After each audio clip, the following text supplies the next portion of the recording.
Welcome to the BumbleKast. I'm your host, Ian Flynn, the Bumble King, and joining me as always is my Bumble co-host, Kyle, JCRB Krause. Hello. We are here, and Ian is sounding relatively normal now. So Pretty close. Welcome back, sir. I hope you're feeling better. The dude abides. Something like that. Happy leap year. Wow, it is a leap year tomorrow. Yeah, it's weird. This is not the last day of February. What are you going to do with your whole extra 24 hours? Sleep, I hope. Attaboy. Ideally, in theory. I'm hoping with that extra day, we'll get even more questions from our patrons over at patreon.com/BumbleKast, Ko-fi.com/BumbleKast, and our YouTube members. You want more questions? I mean, all right. I do. We can do that. I mean, give me the questions, Kyle. Okay. Pour them into my ear holes. Do now. Okay. All right. Here we go. This one is from Alolan Figment to start us off. Recently, you answered a question about the possibility of a full LEGO Sonic game. A major appeal of LEGO games tends to be their giant playable roster with deep cuts. The differences in character playstyles is most comparable to Heroes, with things like SBO being able to turn invisible while the other speed types can't. Characters having abilities like free flight might be too much, but a workaround could be having specific areas they can fly over. With this in mind, how would you design the roster and abilities of a LEGO Sonic game? I'd say everybody. What is their signature moveset? What are they best known for? Knuckles, Tails, Sonic, Shadow, they're all pretty easy. Rouge, you might have a little harder time nailing down since she's been a little more varied. Amy's had a lot of play styles, but... Literally everybody is here. Classic, modern, they're all here. And, keep it fairly simple, open world, or... make part of the joy of it just absolutely breaking stages with characters that aren't meant to go there. Oh, here's a tricky grind sequence with Shadow and Sonic and SBO and anyone else who's labeled speed type. Or Tails. Just fly right over it. Yes. Yeah. Exactly. Or Cream. Or Rouge if she has that move set. I don't know. Charmy, why not? Can Honey glide like Knuckles? Sure, why not? What can't Honey do? I'm going to say Honey can do everything. What very little I have experienced of the LEGO tie-in games, it isn't so much the robustness of the play style, it's just the fun of kind of mindlessly mashing around with your favorite toys. And there's absolutely nothing wrong with that. Yeah. Yep. So put them all in there. It doesn't have to be deep. The fun is, it's all the toys. Yep. Classic, modern, I don't know, pull out some weird stuff. It don't matter. Just throw it all in there. Boom. Yeah, put Boom characters in there. Why not? Some Sonic X stuff. Sega would never, but, we can dream, can't we? Here's a question from Andrew D. Why stop the antiverse questions at Sonic? Name some of your favorite series and some anti-ideas for that. Obviously, there isn't enough time to go over everything, so just think of some cool ideas off the top of your head. Would Skies of Arcadia be Lands of Liberia? A funny joke where a library is the opposite of the arcade. Would Kyle's favorite racing games with sleek cars and cool music instead be about classical musicians racing in jalopies? Would Forza Motorsport be Wagner Wheelwagon? Have fun. That's pretty funny. I'd play the hell out of that. Yeah, but it's Wagner, not Wagner. Oh, that's a good point. Dang it, I screwed up. Oh. But still, to my mind, that means you just need to call it Wagner Wheelwagen. Yeah, I know. That's where the thing is. It's like, it's the 3 W's, but it's the Wagner, yes.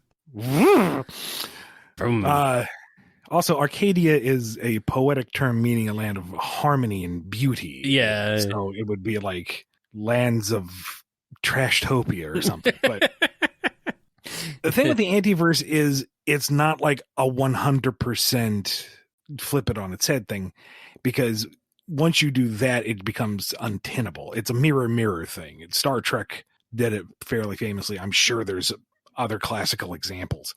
That's just the first one this brings to mind with all the wonderful goatees. But like, you need your principal goalposts to anchor everything on, and then you do the morale flip on it. And that's where the fun is. Otherwise, you get middle-aged, genetically normal samurai tortoises, and that really just does not engage. Let's be honest. Yeah. Well, I can't say that the opposite of Forza Motorsport is Wagner wagon wheels. Because there's already a mode in Gran Turismo 7 that is called Music Rally it doesn't have you racing as a classical musician, but it does have you racing to classical music. And it's literally like a rhythm game racing game. It's weird. It's very strange, but yeah, it's very different, and it's to classical music. So it's like, yeah, well, that already exists. But see, if we're going to go the anti-route, let's pull up Ninja Turtles, since I awkwardly referenced that. Yeah. You would still be in New York, but you would have stuff like Splinter being the head of this extremely small but elite force of 4 deadly turtles that view him as a messianic father, in quotation marks, figure. Mm-hmm. He is the bad guy. Shredder would be the one who's trying to stop these things, these turtles, with his foot ninja that are all about altruism and fighting crime and protecting the city that they've decided to protect from the shadows. That's where you get your fun flip-flop of morality and whatnot. Yeah, the irony being that he'd still be calling himself Shredder. Well, maybe he's just shredded, walking around super buff. Well, I mean, have you seen him? He kind of does that in almost every incarnation. Yeah, but usually. I'm thinking like super Shredder without the mutagen, just like... Yeah, I know. Beef! Where are you from, Saki? Kobe. I see. Okay. Yeah. Nice.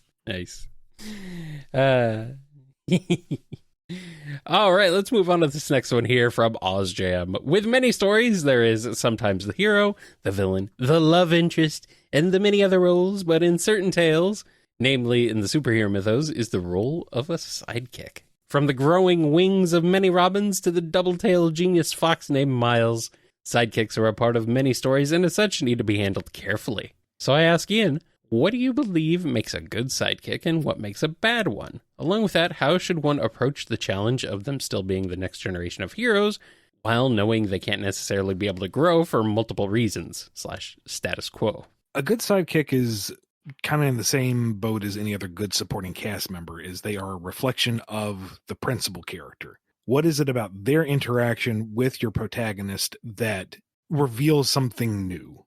Your classic Batman and Robin dynamic, you have grim, stoic, fatherly, mentorly, paragon Batman, and then young, bright, optimistic, engaging, still hasn't realized all the horrors of the world Robin. There's a lot of Robins. I'm casting a broad net here. Don't at me with your, actually, Jason was always traumatized. I know. The point is, the Robins reflect different aspects of Batman, bringing out different facets of him. And there's multiple interpretations of Batman. I'm getting lost in the weeds. Point is, come on. Your sidekick needs to highlight aspects of their mentor figure and how that mentor looks after them or doesn't, how he trains them or doesn't, how much faith he puts in them or how little he does, all defines their dynamic and what that says about the hero and their mission and why the sidekick is even doing this. Is it just there for sides and kicks? Who knows? What do they do together that defines their mission and the themes of the story you're doing and how they interact with the world and each other. As for a status quo thing, that's tricky. Yeah. If you are going to have a very static status quo, I feel like calling attention to the lack of the sidekick's growth is playing with fire. There are only so many times they can fail to achieve their goals before the reader gets frustrated and it gets tiresome and you've tread that ground too much. I think Batman and Robin specifically are a terrible example of this because, here you have Dick Grayson bright and sunny boy who's now a man delivering all the cake. But Bruce doesn't seem to have aged a day. That sliding time scale is not really universally applied. Which stinks because Jason was a fun dynamic. Tim was the best Robin, don't fight me. And, Damian is an interesting dynamic in his own right. Never mind all the others that have come and gone. So you limit yourself, but at the same time, you beg the question of what is the time scale on this? If you jump your sidekick ahead and they're independent, well, how many years has that passed for your main character? What is their setting change? How has the world at large moved on? No, just Dick's Nightwing now? Okay, sure, why not? So I think personally it would be the most gratifying to have a story with a built conclusion in mind, and then you have the sidekick rise or fall or whatever path they take, but they can go somewhere. And how their mentor deals with that is an interesting story for them. It needs to go somewhere and mean something and not get, retconned with the next crisis or whatever. What? How could you say that such things should not be retconned with the next crisis? Everything should be retconned with the next crisis, Ian. That's how that works. Let's not do that. Let's not do that. Chaos Sonic 1 has a question. When it comes to Jeffrey St. John, you show him having an artifact that connects him to Naugus as a kid. Which begs the question, which one of the parents was in the Ixis cult, Ian St. John or his wife? It's been a while, but I think the plan was that Ian St. John was investigating Ixis ties, and he had that relic as part of his evidence or research. I don't think I intended for the St. Johns to be Ixians. Mm-hmm. I think it was more that Jeffrey was alone and orphaned and desperate for any kind of human connection, and what he got was Naugus. Oh, yeah, that's great. Just the kind of human connection you need, quote unquote. Blimey, I'm in my formative years. Come here, little boy. Let me mold you. Oh, no. I don't need a weird wizard to get a hold of James Bond. That's terrifying. Ugh. Cherry Hearts You has a question.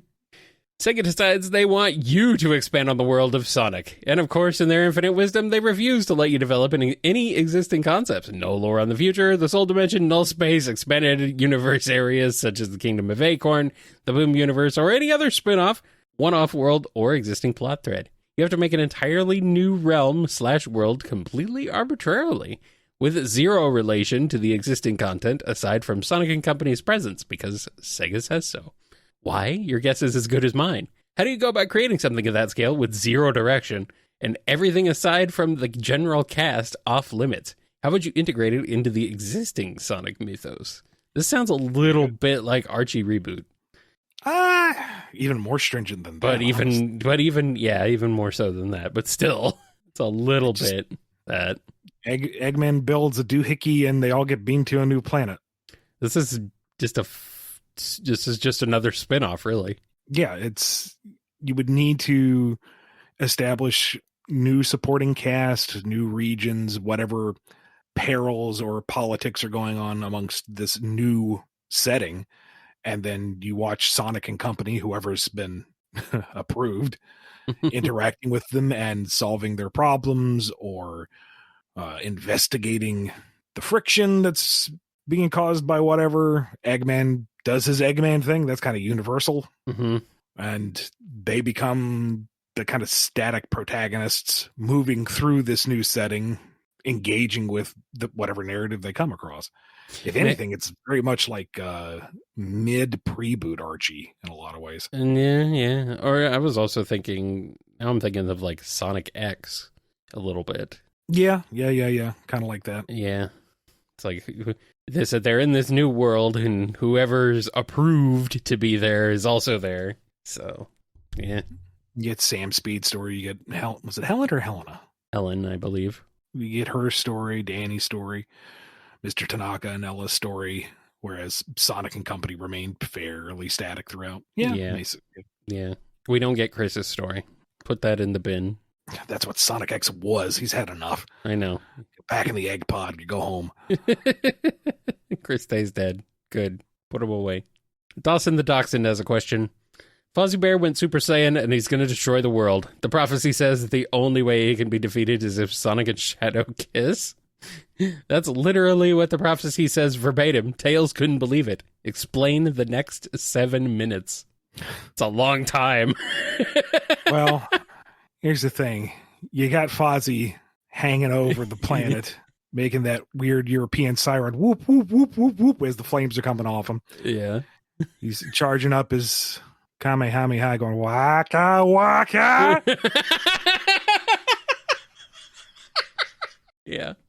And Sonic and Shadow are like, really? That's what the prophecy says. It says it verbatim. And Shadow's like, I refuse. And Sonic's like, if we don't, he's going to blow up the world. And that somehow turns into a Statler and Waldorf routine between the two of them, just mocking Fozzie. Yeah. Keeping him distracted long enough for him to burn out his key reserves so that he just kind of floats back down into his normal Saiyan bear state.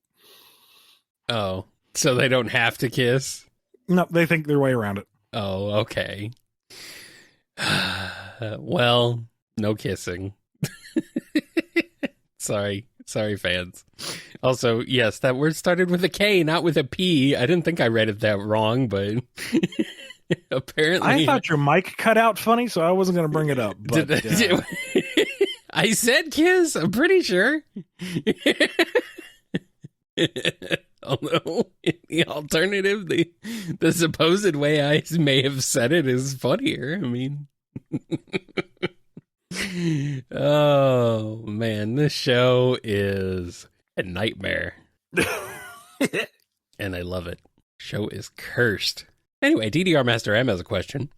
Another shipping scenario. It's a pair of boisterous bruisers with a thing for fingerless gloves and athletic tape. At least for one incarnation of one of them. It's Mighty and Tangle. How does it go? Oh, very wholesome. I mean, yeah, they're both cool. They're training. They're going on nature hikes. They're living their best life. They are insufferably energetic, but Mighty's chill about it. I was going to say, which one is insufferably energetic? Both of them? Because Mighty doesn't really... They're both the type that would get up at like 6 a.m. and say, hey, let's go hike up that mountain. Wouldn't that be great? And you're like, yeah, that's just 6 a.m.? That's true. They're both morning people. Ugh. I'm kind of hungry. What do we have? Oh, we got this granola. We made it at home. Is there any chocolate in it? No, of course not. Yeah, okay. Isn't that sunrise amazing? Sure it is. You gotta open your eyes. No, you can't make me. Sounds like Shadow is there. Okay, that was a great sunrise hike. Let's jog down the mountain. No, I'll roll. It's fine. You guys go ahead, please. Why am I here? Because Tangle forced you to get up. Rude. Sure. And the thing is, they're not like insufferable on purpose. They're not like toxically obnoxious. They're just really nice, gregarious, open, energetic people. Yes. And I get tired just thinking about that kind of people. And if you are that type of person, good on you. You're a better individual than I am, and I wish you all the love and luck in the world. I cannot step up to your level. Yes. I can't either. I'm too tired. I can't do it. Like, you make your GoPro YouTube videos showing you hiking up various volcanoes and finding the wonders of the Alps, and I will watch it from my couch and be very happy for you. Yes. Yes. All right, here's a question from Domino. Is the future for humans in Sonic media looking bright? I can't talk about short or long-term plans for the franchise, sorry. I mean, there's that purple-haired lady. Here's one from E200 Paragon. A long time ago, there was a claim on TV tropes that Super Neo Metal Sonic from IDW Sonic Issue 9 had to be retconned because Sega didn't want the Master Emerald granting any legitimate super forms. He also said in a previous BumbleKast that when Metal Sonic acquires all 7 Chaos Emeralds in Sonic Mania Adventures, he's not going Super Metal Sonic, but is simply overcharging himself into a super-like state. For the sake of clarifying any misconceptions, my question is this. Is there any truth to the claim that Sega says the Master Emerald canonically has no special powers? And if so, does that mean Super Mecha Sonic from Sonic 3 and Knuckles falls under the same rules? I cannot address this to the extent that I want to. Suffice to say, Neo Metal went full Golden God mode. Mechasonic went full Golden God mode. They were supers. Metal Sonic in Sonic Mania Adventures had a golden aura, but he did not turn gold himself. That is the distinction I will put out there for now. Let's just say it's an arbitrary rule. That's kind of silly, from the outside looking in at least. Maybe there's a justification for it, but doesn't look like it. Icon PNG has a question. We've seen the Master Emerald give some kind of indications or visions to Knuckles, both in Superstars, with the Master Emerald telling Knuckles to go after Eggman, and Adventure, with the Master Emerald showing Knuckles the last pieces of it on the egg carrier.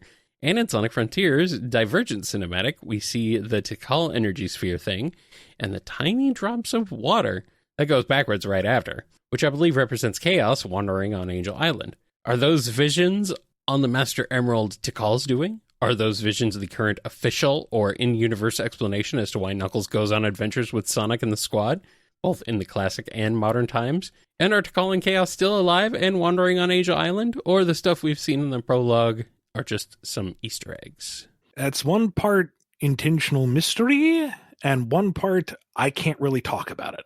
Oh, I think that means that's 2 parts intentional mystery, Ian. Oh, yeah, okay, technically, yes. But different flavors of intentional mystery. Oh, okay. One's got a little bit of chipotle to it. Yes. Also, technically, this is a lot of separate questions all mashed together. But you know what? They're all related, and the answer to all of them is the same, so I'll allow it. JCR1216 has a question. After advice from Vector, Silver becomes the CEO of Riz. What are the cheesy and borderline bad pickup lines he uses on Blaze, Whisper, Jewel, Surge, Tikal, Tangle, and Espio? Please use the Silver voice while doing these, please. And what are their reactions to Silver's attempts? I'm old, Kyle. I tried to look up what CEO of Riz means, and it just means like Night at the Roxbury's level of confidence. Riz means charisma. Charisma? Okay. Yes. Riz is short for charisma. Being a CEO of charisma means he is the most charismatic person who ever charismated. I see. But, it's like Riz is basically game. Like how much game you got, Yeah, I think you were onto something by Night of the Roxbury. Okay. It's like playing lawn darts. I was in the general vicinity. You were close enough. I had a point. It didn't necessarily land, but I had a point, dang it. It was horseshoes, Well, I think the universal line he's going to use is he just kind of slides up there, waggles the eyebrows, and says, "Hey there, you want to go out? Don't answer. I'm from the future. I already know you say yes." Why does he sound kind of like Shadow? That's weird. If I sound more dark and sultry, doesn't that work? Darn it, his self-help book said that would work. It didn't work. You read the wrong self-help book. I'm surprised Shadow has a self-help book. Who wrote that book? This infinite self-help book. It's Shadow's self-help book. Chapter 1, Touch grass. That's Chapter 2, Stop talking to me. Step 3, there is no step 3. It's not a book, it's a pamphlet. Anyway, Blaze just kind of rolls her eyes because he's tried that numerous times. It still doesn't work. Not like he Whisper needs just to do it. Whisper just kind of slowly slides her mask over her face and pretends not to hear. Jewel nods politely and gives him a fake phone number.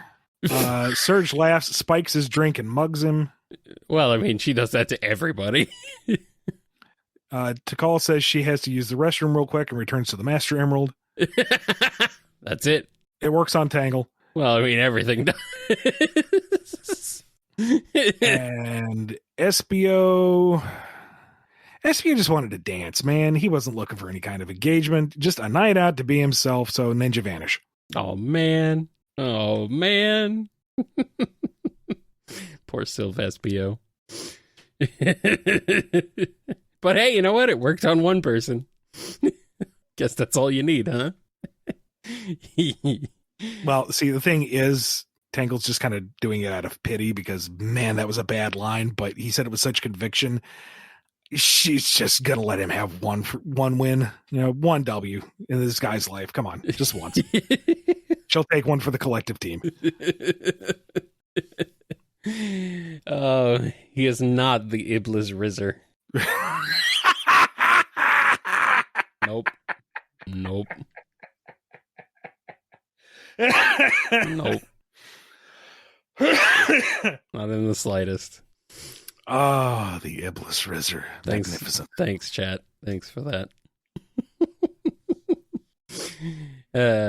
Maybe someday I'll come up with funny things on my own. Until then, I have the chat writing for me, so it's all good. Kazi asks, we Amy fans are very excited about the tarot stuff coming this year. The art produced by Evan and team is beautiful. But may I ask, will there be any mini comics or any kind of story associated with the card's release? Let me just say that the guide manual that comes with it is written in character. Oh, neat. That's going to be cool.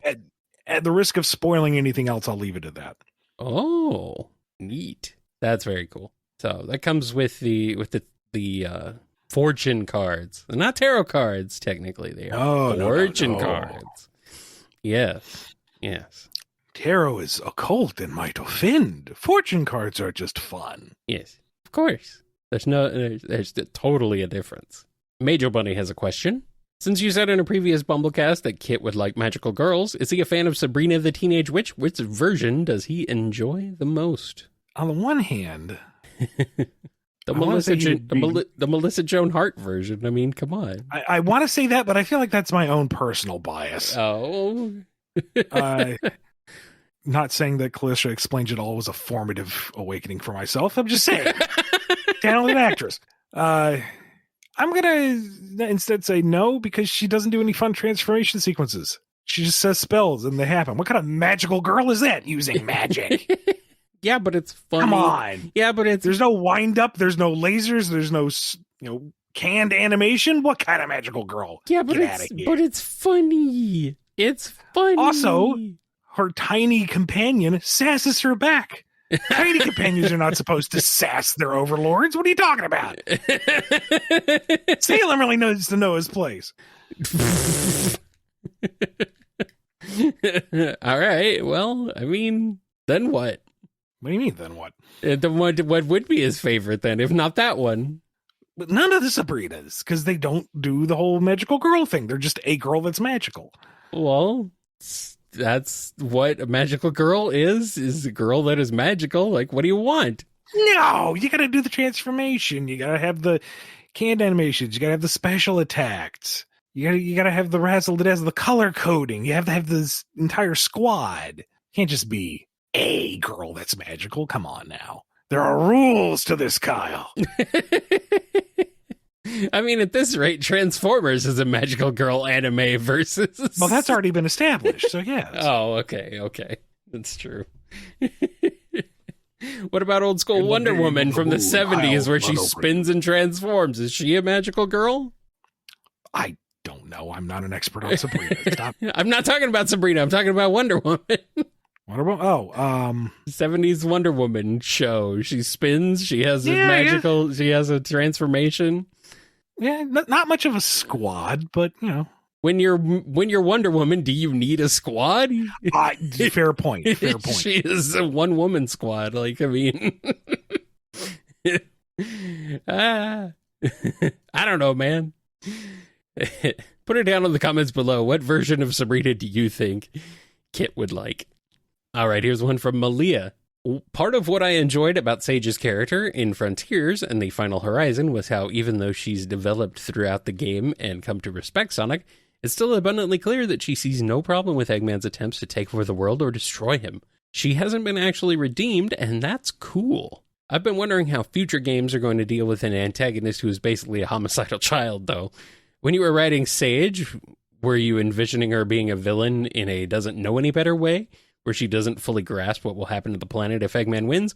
Or is she just 100% understanding of the consequences and just doesn't have the capacity to care about anything beyond her family. I'm curious, since she does show the ability for sympathy towards others when Sonic cyber corruption and worsening makes her upset. That is something to be explored in future games and media and whatever. My initial thoughts were that she was 100% loyal to Eggman and figures he knows what he's doing. Yeah. Maybe she can kind of course correct here and there, but he's genius. He's got the master plan. It'll be fine. If that evolves or changes over time, we'll just have to see. But she's brand new, so we don't have the answer for that right now. Not yet. Soon, though, maybe. Hopefully. And last question before I take a break is from Mike M. So Lanolin decides to do a teamwork exercise for the new Diamond Cutters by having a game night of Lethal Company. How badly will it go? Now, I've not played. I've only seen the bits and pieces of it. So, Kyle, correct me if I'm wrong here, but yeah, I would imagine Lanolin stays back at base and tries to coordinate things with the walkie-talkie. Yeah, when they have the walkie-talkies, that would probably be what goes on, yes. Because you don't always have walkie-talkies, but yes. Okay. Tangle would go full Leroy Jenkins. Tangle would wander into a turret room and die. Yes. I say 50-50 odds that she comes back with all the scrap or doesn't come back at all. That's about right. And Whisper manages to solo things with whatever melee weapon you're given. Can't remember if it's like a mop or a shovel. You're not given a melee weapon. You have to find the melee weapons along the way. I see. Yeah. Okay. Yeah, I mean, I think the first thing she would be doing is looking for a weapon, though, to be fair. Or she procures whatever has deadly force to it. And yes. Did you come back with any scrap? What? I thought the objective was to murder everything. And Duo goes out and, oh no, a monster got Tangle. Of course. So sad that the monster got Tangle while I wasn't looking. Shucks. So sad. Shucks. Oh, darn. She said on the radio, Duo is a traitor and he's killing me. Help. The monster could shapeshift and mimic people. It was horrible, these mimics. Horrible mimics. I hate them myself. Terribly. Landon, would you like to look at that monitor for an extended period of time and not listen? If you hear the sound of an unsheathing knife, it's nothing. It's just, squeaky boot or something. Why did they give it? Why did they decide to use the Skinwalker mod? No, stop. No, stop. Uninstall that. And is it just the 4 of them? Yeah, keep it simple. Okay. No Jewel. She's not there just for fun of it. Jewel's running the restoration. She's not really part of the team. Okay. And Surge and Kit are not there. They're not part of the team yet. Surge and Kit break the thing. Surge is just going to be able to one-shot everything, gather all the stuff. Kit will be able to be fine. Yeah, that's boring. They're capable. Yeah, they're okay. Darn. All right.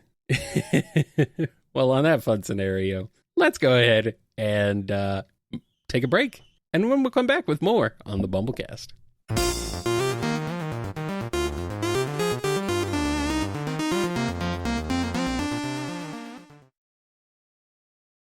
We're back, and we have our weekly giveaway priority Q&A question. Every week, we look to our followers on Twitter, Tumblr, Blue Sky, Instagram, and Facebook, and select one lucky winner to get their question answered here on the show.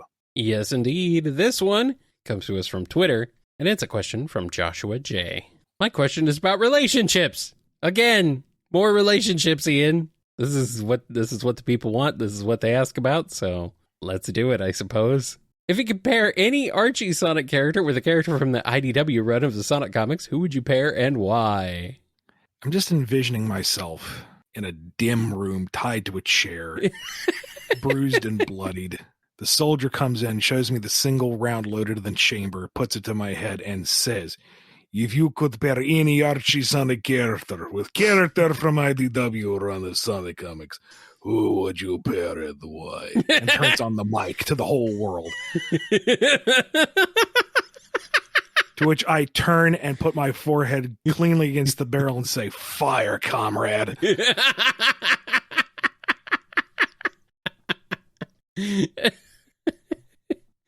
I guess that's the only way you're going to get out of this.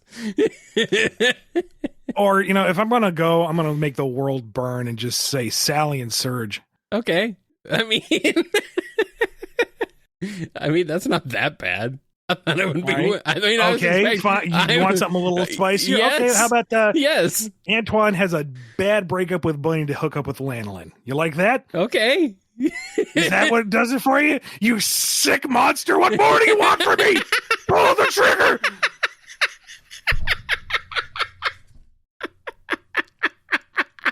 Thank you for your question, Joshua J. We're having fun here, Joshua. This is not you. It's not on you. We just get questions like this a lot. A lot. We're the longest February in 4 years. We've had them a lot. A lot. Looking at you, pedantic cat. Wow, call out. Holy crap, wow. A direct name call out on the show. He knows what he did. He knows. And he'll do it again, by God. We know. We know. We love you, Banana Cat.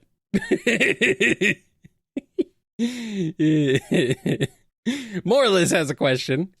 It's a dark and stormy night at the Restoration HQ, and Tangle is up late practicing her trick shots. Suddenly, a pair of shadows darken the door, and it turns out to be Rough and Double, here to beg Tangle to help them find dates. Is Tangle wing woman enough to find them dates, or are Rough and Tumble hopeless after all? Wing woman enough to try, but hopeless for the other two. I was going to say that Tangle is like, Tangle just kind of lucked into a relationship. She didn't actually set out to get into one. So she's like the worst person to ask to help you. She's like, I don't know how it happened. I just did it. Roses are red, violets are blue. Go on a date or we'll stalk you. Okay, guys, no. Just, we've been over this. You can't do this together. Well, I don't know. Maybe they'll find someone who's into polyamory. You don't know. God, now I'm imagining some kind of lead-a duo that's equivalent to Rough and Tumble. They're in stereo. Yes. Wait, there's 4 of them. They're in surround sound. Oh, no. Oh, no. The suggestions I'm receiving is Team Rocket. Yeah, but who gets James? Oh, I don't know. Meow, third wheel. Yeah, yep.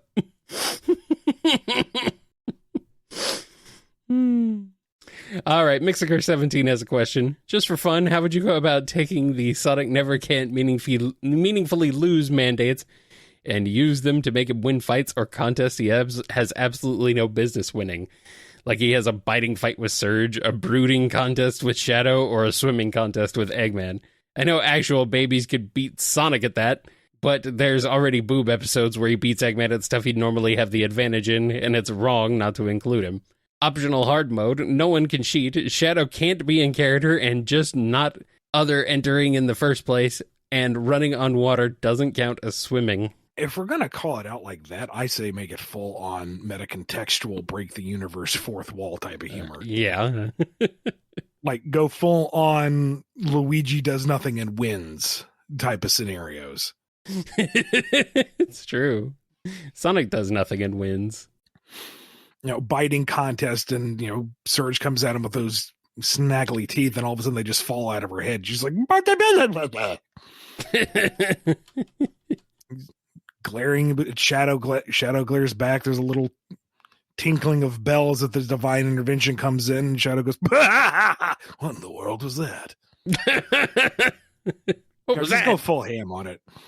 There you go. Perfect. Works for me. All right, here's one from Noni. Quick question. Who paid the Chaotix in Sonic Rivals 2? Last I remember, Vector did say they were already paid, but, who did that? That is a good question.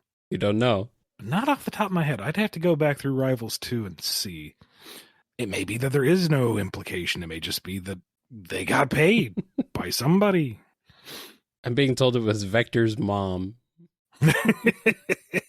He's such a good boy. He tries so hard. I'm very proud of him. Or it was vanilla. He tries very hard. He's such a good boy, and I'm proud of him. Yeah. That works. Either one. All right, here's one from Nate Ray. Since Metal Sonic has currently no voice due to downgrades, do you think he could learn ASL, at least to insult Sonic in sign language, for fun? Depends on how dexterous those bladed fingers are. Like, does he get a full range of motion? Can he fully articulate in American Sign Language? Or can he just, like, give Sonic a very shiny flip of the bird? Wouldn't be the first time he's done that. Maybe he just beeps in Morse code. I like that. I like that. Sounds like, hold up. Oh, screw you, buddy. Hey, rude. And here's one from Pendolce. So, it seems that everyone in the main universe, without exception, hates Starline. Correct me if I'm wrong. But what would happen if during his isekai adventure, Starline falls into a universe where everyone is in love with him instead? What shenanigans would ensue, and how would he handle this excessive attention? He would revel in it. Might take him a minute to adjust. Oh, wait, everyone's actually sincere. Mm-hmm. They do care for him genuinely. Oh, he can make a cult of this. No, this is bad. Well, the thing is, he can't manage it well. There's going to be jealousy, and he finds that entertaining. Yeah. And that jealousy will boil over into violence, and he's not going to know how to contain it. And then eventually one of his sycophants will go, the poor master. Everything that he has built, all that he has achieved, it's turning to dust. I will save him from his pain. And the isekai adventure continues. Dang. Brutal. All right. Banana Cat is here with a question. It's like you knew, Ian. Love is in the air, and now it's... I told you! I freaking told you! Yep. I mean, yeah. When you're right, you're right. Love is in the air, and now it's Tangle's turn to be pursued by various characters who are suddenly in love with her. How would Tangle react to the likes of Shadow, Silver, Jet, Rouge, Blaze Sticks, and Whisper now being in love with her? Okay, that's 1, 2, 3, 4, 5. Pushing the number of characters, but you can just roll with it. Whisper, Ian. Come on. Well, I mean, I'm not confirming anything, but come on. It's a little late. Well, and we already established what Silver does. He tries that horrible pickup line, and she gives him, a pity date. And it works. There you go. Yeah. Perfect. So let's see. Shadow, I think she'd be so surprised by it. She'd be like, yeah, all right, let's see where this goes. Shadow might be surprised where it goes too. Like, what is you, this? Stretchy girl, date now. What is this? Oh, okay, sure. What is this feeling? I can't stop this feeling deep inside of me. Jet, no, she has standards. Damn. Rouge Tempting knows better. Cannot trust that woman. Blaze, oh hell yes. When you are summoned by royalty, you answer. Sticks, I don't know. I just have a hard time thinking of Sticks in any kind of romantic angle. It's a little like weird. Our own little world. It's a little weird. I mean, yeah, I don't know. Maybe Sticks does. I'm coming to blank on that. I don't know. Sticks does some kind of weird dance. It's like, what is this? I don't understand this. Oh boy. Tangle's not going to pick up Sticks. Nope. Nope. Big oof. All right. Ready to move on to the next one? Yup. All right. Here's one from Rock-A-Million. Archie's on a critique time, Ian. In Tails' adventure, Tails should have defeated Speedy when they first fought. Not letting Tails win added nothing to the story. In fact, the story would be better if Tails beat Speedy. You can have the mole mech be what forces Tails to retreat instead, building up the threat of the mech for the final fight. Why couldn't you just let Tails win? He went toe-to-toe with Sonic and House of Cards and Mecha Sally later on, but couldn't land a single hit on Speedy. That makes no sense, and it's so unsatisfying. Why are you incapable of letting Tails win a fight against a major character without resorting to tools or gadgets? I don't see the harm in letting Tails win without the use of gadgets every now and then. I've discussed this before, but let Tails shows off his skill as a fighter without gadgets more often. That's why I'm happy this isn't canon and the real Tails adventure story has Tails beat Speedy both times. Just ignore Tails using gadgets in that game. Look, hold on. This is where I'm like, what? I'm like, hold on. You can't critique one thing as being like, why are you using gadgets? Why he shouldn't be using gadgets? And then say, oh, ignore him using gadgets in that other thing. It's like, what?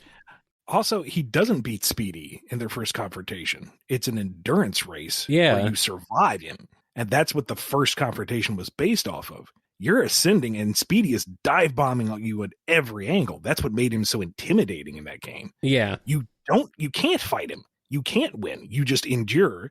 And then he kind of hovers for a second as if to acknowledge, hey, you actually survived that, and leaves. So no, Tails doesn't beat him the first time. Mm-hmm. And the reason why he doesn't beat him the first time in the story is because that's building him a worthy rival. If Sonic showed up at the beginning of Sonic 3 and immediately countered Knuckles and never lost the Chaos Emeralds, Knuckles wouldn't be a suitable rival for him. If Sonic confronted Shadow in SA2 and immediately ganked the Chaos Emerald out of his hand during Chaos Control and turned him over to Gun right then and there, Shadow would be a joke. There's no challenge there. There's nothing for the character to rise and overcome. So no, Tails should not have beat Speedy first, and that was the entire point of that confrontation. Is Speedy is shown to be the superior, and when Tails does manage to overcome, Tails has made a triumph. He has had a personal journey. And having someone who is a juxtaposition of so many things about Tails, the arrogance, the natural flight versus Tails' odd mutation, the raw skill versus someone who is still learning and growing, is far more engaging than here's a robot. Does the robot emote? Does it do anything interesting on a personal level for Tails? No, it's just a robot.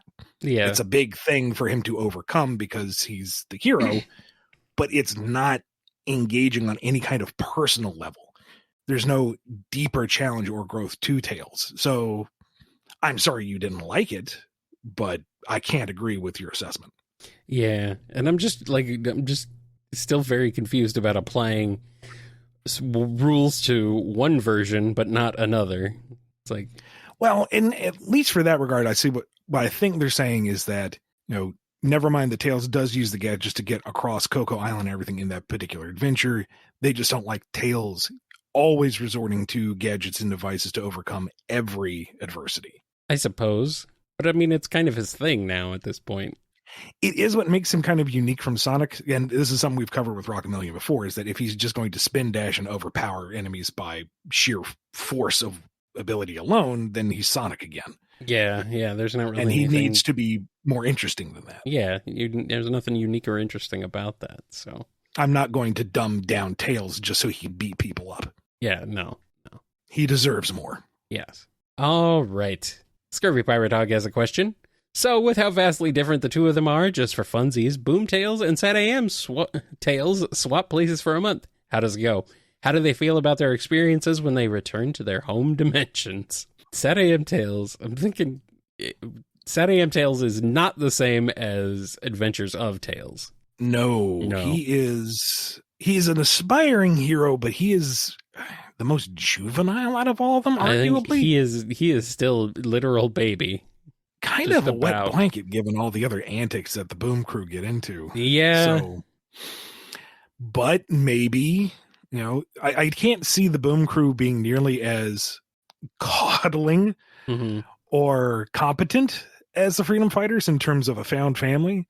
So that might just be what pushes AM Tails out of the nest, as it were. He's going to have to fend for himself because these jokers don't know what they're doing. Yeah. And it's the Boom universe, so it's not nearly as threatening. That's true. Meanwhile, Boomtails, he's going to have everybody outfitted with full armament. They're going to march on Robotropolis within a week. He's ready, man. This is what he's been waiting for. This is his whole life right here. If anything slows him down, it's just the frustration of where's the tech? Mm-hmm. I built this on a island in the middle of the ocean. You have an entire forest on the outskirts of an advanced city. Just Okay, you know what? I'm going to fly over there. I'm going to get the parts I need. I'll be back.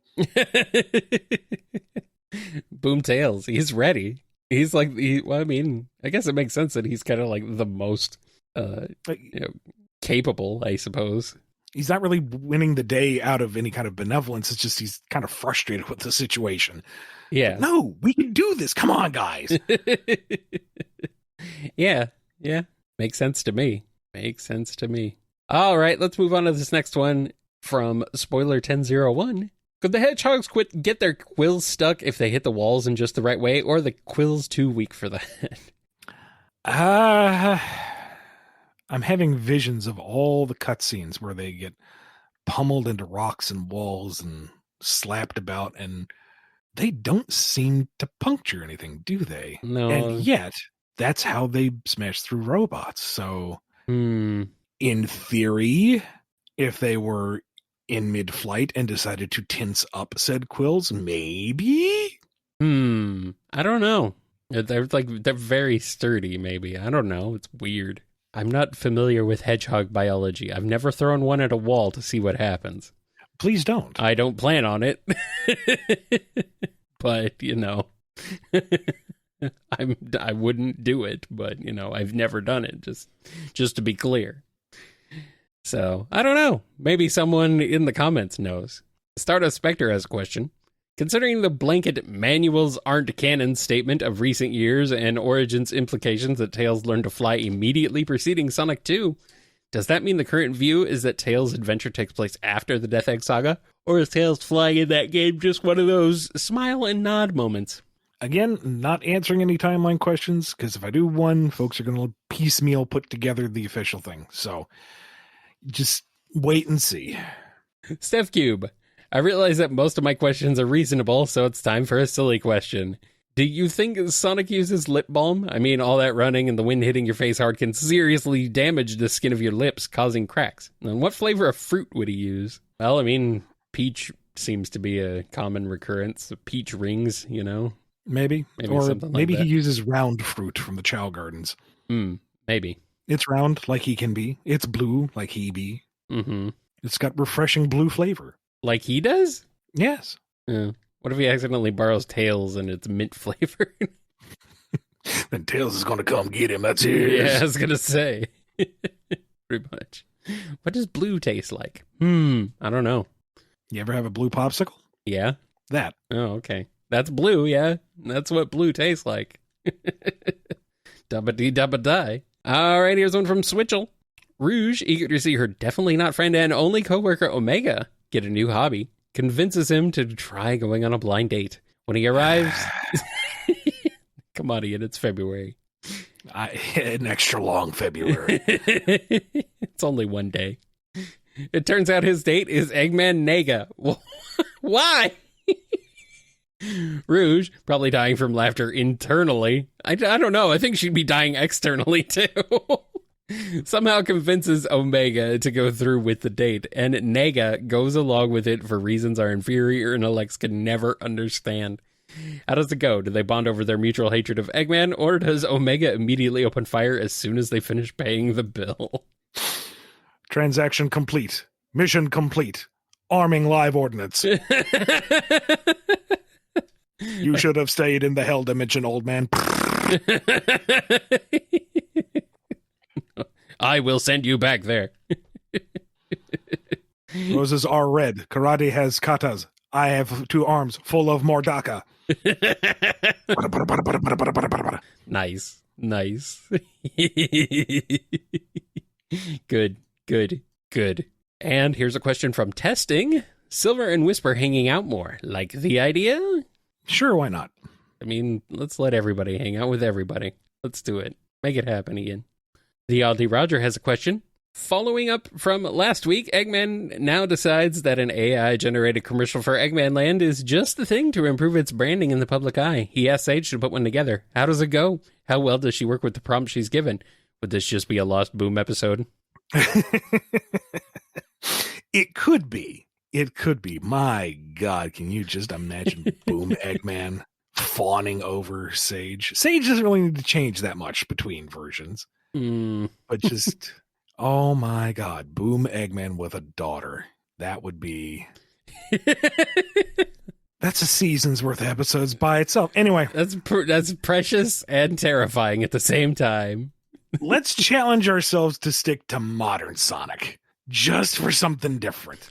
What? Because that's weird. Boom's way too easy. I know. Boom writes itself. But that's funny. Okay, go for it. I would imagine Sage could make an AI-generated film ad, whatever, that isn't quite as nightmare-inducing as what's currently on the market. You know, hands don't morph into other hands. The scenery doesn't jip and jive like you're drunk in the background. It's actually composed. Things are static when they need to be. There is coherence, but it is like bullet point, wrote, note by everything Eggman put into his prompts. And if there's anything he didn't think of, it is not there. Didn't think to say what the setting was? There is no setting. Didn't think to put in a scene transition? There isn't one. She did it exactly how he wanted it, because that's exactly how he gave it to her. And he's just he's not mad. If anything, he's disappointed in himself. Clearly, it was his fault, but he doesn't like that being so apparent. But he can't be mad at her, so... he'll fix it in post. Qbot, pirate Photoshop. Gee, I don't know, boss. That's just for still images. You can't make videos with that.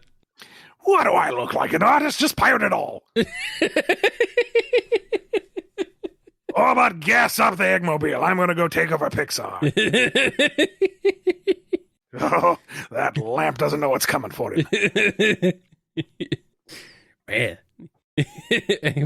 Eggman's like, even I'm not as evil as Adobe.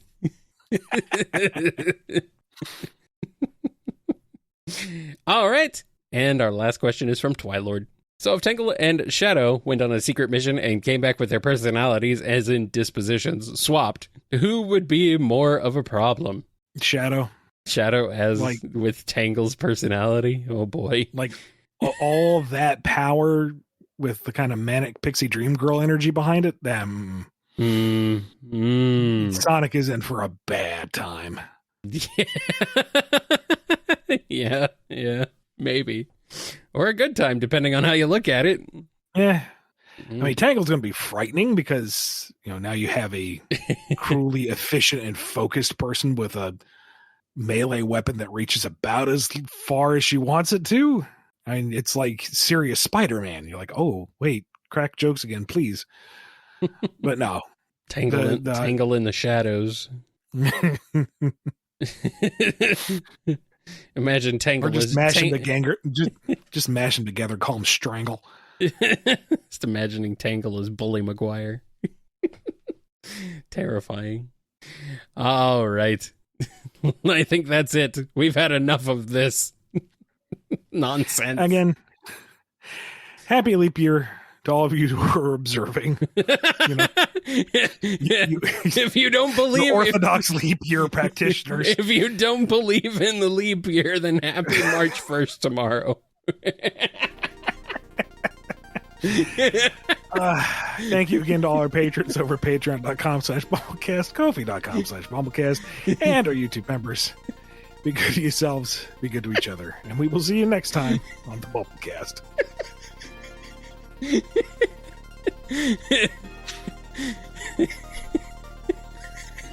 don't even know what that was. You ever say something well-meaning but stupid enough that it just catches yourself off guard? Yeah. I mean, that's the show, isn't it? Yeah, but we've got it so much practice. This one... We're sitting here calling out people. Man, this show went off the rails. That was funny as hell.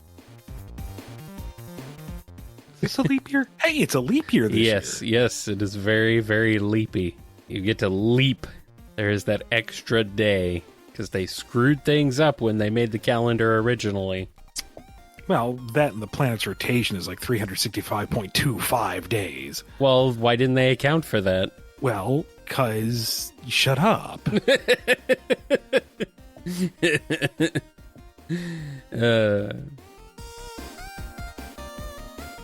Levels are good. We're recording all that jazz.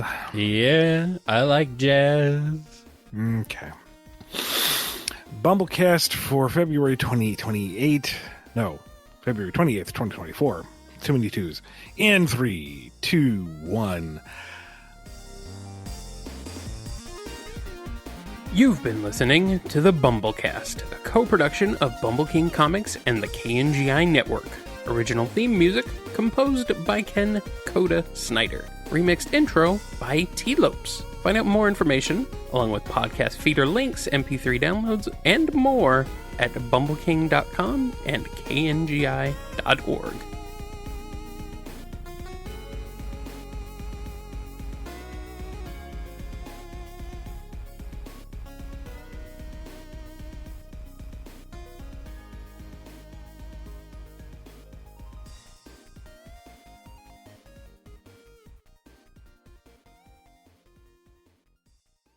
Anyway, what's up?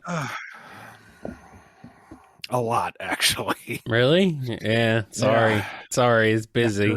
After like 2 months of, where are my clients? I wanted to work. It's like, oh, hey, here you go. Here's your work. Oh.